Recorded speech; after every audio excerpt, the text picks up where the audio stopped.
Welcome to the Worthy House, where we offer reality-focused writings on a variety of topics, often on history, politics, and, in general, on human flourishing in a post-liberal future.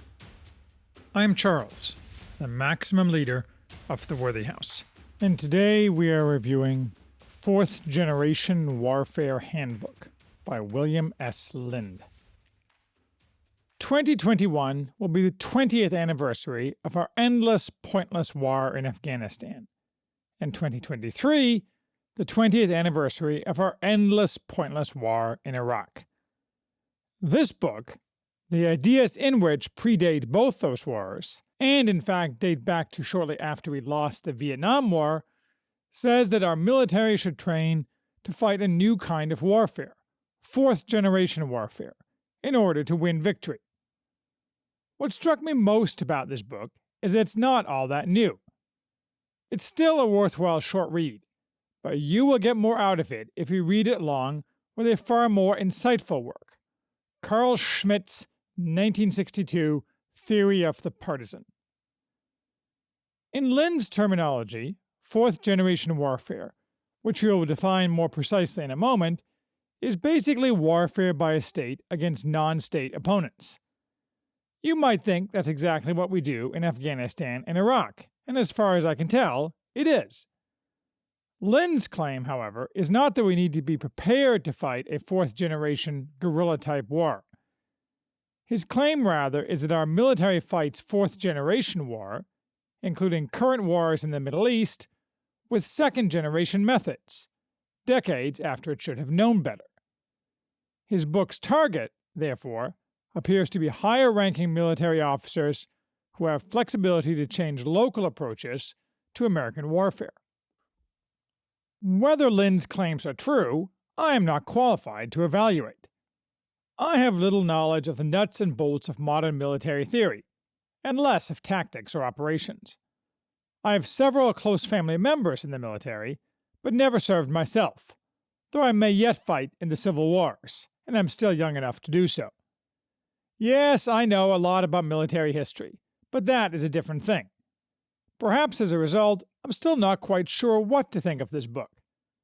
People keep recommending it to me, and much of it seems to offer useful insights into how the United States should conduct itself in wars in the Third World. I'm just not sure any of those insights are unknown to its target audience. Lind is not a soldier either. He developed the basic ideas in this book, more extensive treatments of which elsewhere he points the reader to, with a small group of military officers around 1980. I wasn't paying attention then, but I do remember that in the late 1980s, and in the run-up to the first Gulf War, American military thought, and the public's thoughts about America being involved in wars, revolved wholly around the trauma of America losing the Vietnam War. We now remember the first Gulf War, 1991, as a triumph, but that conclusion was far from foregone. Many voices at the time argued that the war would be another Vietnam. Nonetheless, it broke the, in retrospect, salutary feeling that perhaps America should not overextend itself. And in the decades since, America has, to no benefit for us, now become a fully imperial power, actively fighting in places that serve no purpose for the American people as a whole. History and politics are not Lind's concern, however.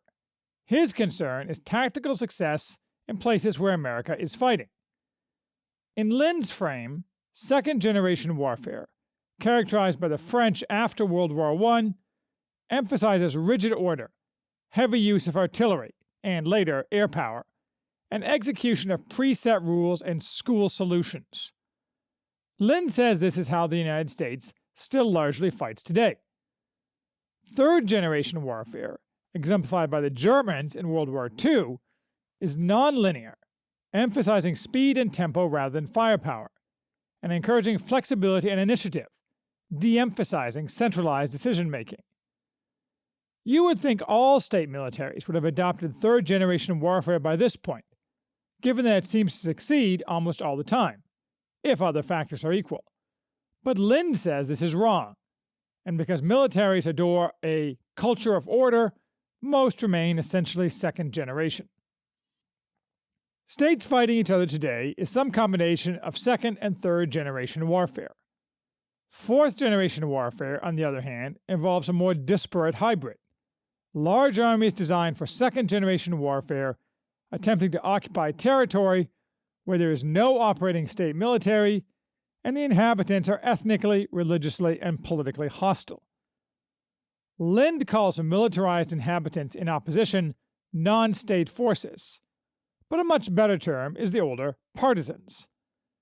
Contrary to what Lind implies, the task of a state military fighting partisans is not a new problem.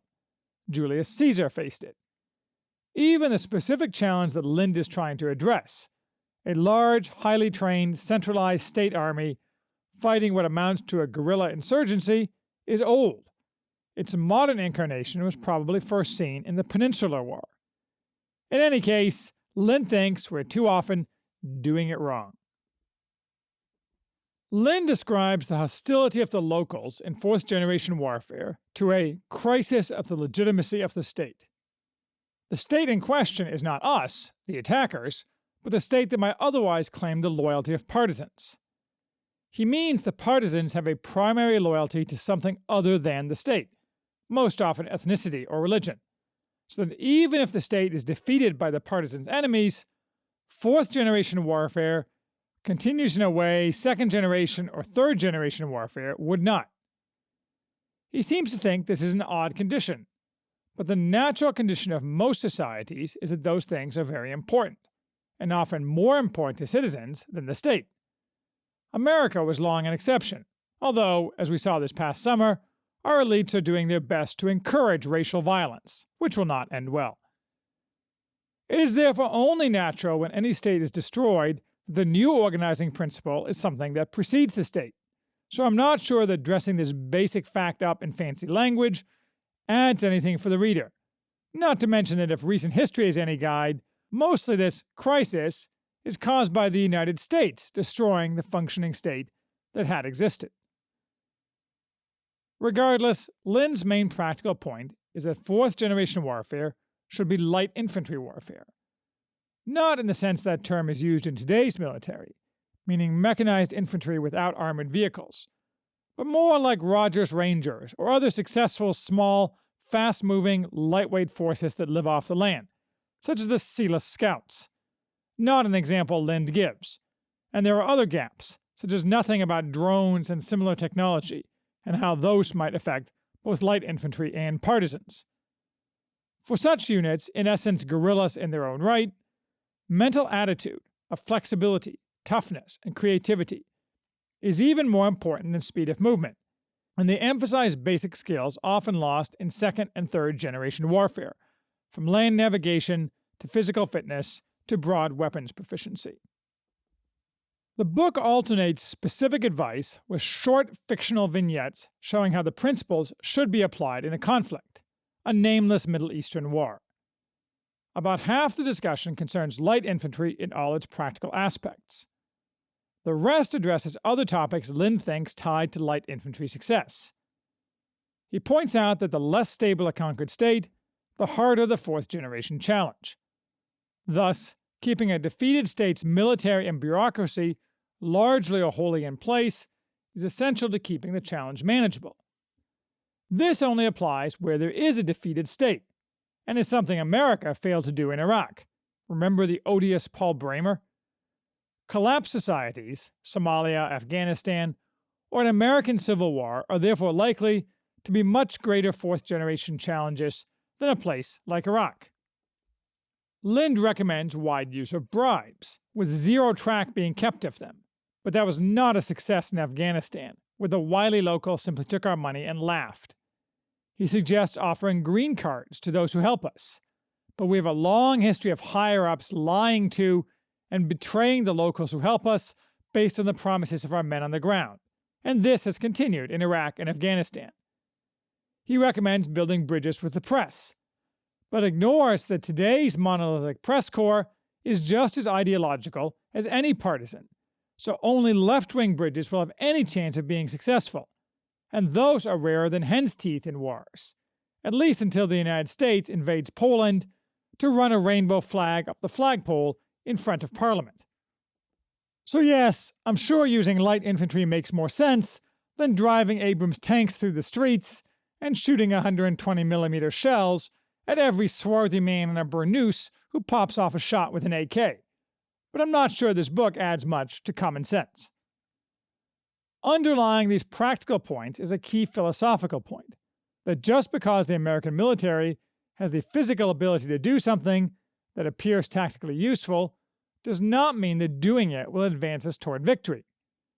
Instead, it will frequently erode what Lind calls our moral position, which he says is crucially important for victory. This is an unfortunate choice of words, because Lind uses moral in two entirely distinct senses. We might call these spiritual morals and practical morals. Lind never distinguishes between the two, which makes what he is specifically recommending sometimes unclear. In all cases, though, Lind uses moral arguments to call for measured, limited approaches to partisan warfare, rather than a war of annihilation. The first use of moral is its traditional use in America, meaning not sinful under Christian principles. True, nobody would openly define moral that way today. Instead, there would be mention of ethics, and John Rawls would come up, and there would be meandering talk of justice, unmoored from any first principles. But what Lind means, and what others mean when they talk about the morality of war, is what has often constrained Western powers in the Third World: the desire to not get wrong with Jesus Christ. That may be the desire of the country's leaders, but more often is their desire for public opinion, still largely tied to Christian morality, to not turn against them. Actions that are not moral in this sense do not erode our tactical position, however, so strictly speaking they should be ignored by Lind in his analysis, yet they keep creeping in. The other sense of moral that Lind uses is not offensive to the locals. For example, in a culture that emphasizes pride and honor, humiliating men, especially by manhandling their women, is a very bad idea, and very counterproductive, and that it stiffens the spine of the locals and provides a spur to retributive violence. His analysis is somewhat superficial. He seems to think that bullying is always counterproductive, although this is largely an artifact of Western, specifically English, notions of fair play, not something particularly resonant in many other cultures, which did not read Tom Brown's School Days and are happy to gravitate to the strong horse. Actually, Lind is perfectly well aware that it is possible to utterly crush partisan movements, especially in cities, by bullying on a mass scale. He calls this the Hama model, after Hafez al-Assad's successful repression of Sunni Muslims in Hama in 1982, killing thousands, and turning the city into a model of stability for decades. You have to go all the way, though, and America can't, because of the first sense of moral, but if you don't, offending the locals, whipping them up against you, most definitely can have a tactical impact on victory. Ask the British in the first Afghan War. On a side note, speaking of the British in Afghanistan, I happened to see a picture the other day of a statue of one Lieutenant Walter Hamilton VC, who died in this type of violence in 1879 in the Second Afghan War. He had earlier earned the Victoria Cross, and he and several dozen men under his command died to the last man defending the British representative to the Afghans when attacked in Kabul by mutinous Afghan troops. Whether this was due to what Lind would call a moral offense, I am not sure. What I am sure of is that our society no longer honors a man such as Hamilton. Can you imagine a statue like this one being presented to today's young as something to admire? No, you can't. But you can be sure they see plenty of talent-free statues of the fentanyl-addled scumbag George Floyd. A society gets more of what it honors. Staying for a little in the past, because it's more pleasant there, viewing Lind through the lens of the classic Carl Schmitt work on partisans can help us with understandings missing in Lind. Schmitt's view is that partisan warfare, that is, irregular warfare against states, can only exist if there is regular warfare. By this he means not war among states, but warfare with rules, rules designed to implement morals in both senses Lind uses. This distinguishes partisan warfare against Rome, where there were no rules, from that against a 19th century European state, where there were, a key distinction lost in Lind. It is this binding by rules that makes fourth-generation warfare so challenging for a modern Western state. Schmitt does not view partisans as so much a manifestation of a tactical problem, as Lind does, but of total enmity, a crucial focus of Schmitt in many of his writings. Partisan warfare in the modern world is ideological, which means it is not limited in the way that warfare directed to political ends traditionally is, and that when those ends are achieved, the fighting stops short of the total destruction of one side. At the same time, the new rules of warfare bracket the partisan, making him someone not entitled to the protection of the rules, a mere bandit. Both these mean that the partisan fights more viciously, and the reaction is equally vicious, in an upward, or downward, spiral. For Schmitt, enmity is natural and unavoidable, but partisan conflict removes limits that can otherwise be placed on enmity, creating absolute enmity, leading to wars of annihilation.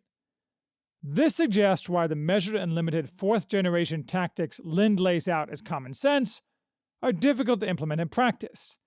It is not just stupidity and sclerosis, as Lind implies. Schmitt gives as example the French experience in Algeria, where the French general Raoul Solan was unable to break the Algerian insurgency, leading Solan himself to engage in terrorism and assassination on French soil, or rather in France proper, since Algeria was just as much French soil. I doubt that Lind's advice would have made defeating the Algerian partisans possible. Schmitt was not optimistic about fourth-generation war.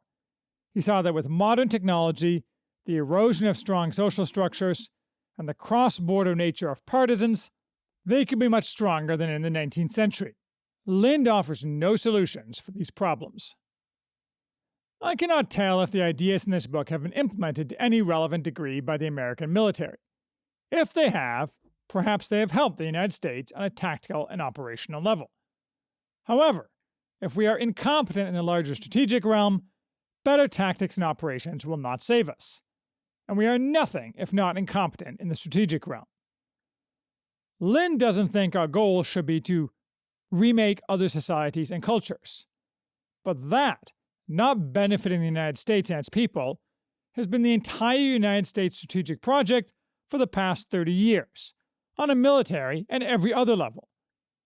When we went to war in Iraq, not for oil, but to serve George W. Bush's insane idea that he could turn Iraq into a peaceful democracy, few conservatives thought what we were doing was giving leave to our rotten elites to, a few decades later, try to destroy countries like Poland and Hungary. The raison d'etre of all outward-facing United States actions abroad is now to spread global homo, the project of the left, by any means necessary across the world, to any country that is not on board with it and does not have the ability to resist.